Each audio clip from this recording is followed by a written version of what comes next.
Père Moulay yàlla dafa dogal kii mooy Papa Ndiaye am na ñu ko jot a ràññee yàlla dafa dogal nag man mooy suma woykat borom Ndour yàlla na la fa kat bëri na Papa Ndiaye bëri na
yàlla mu dogal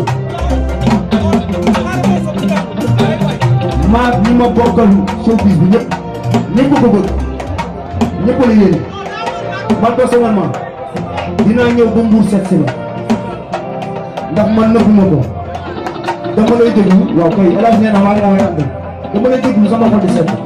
yàlla na la yàlla la fa tëj yàlla na la yàlla fa tëj dinaa seet si tàcc leen ma ko bu baax a baax a baax jërëjëf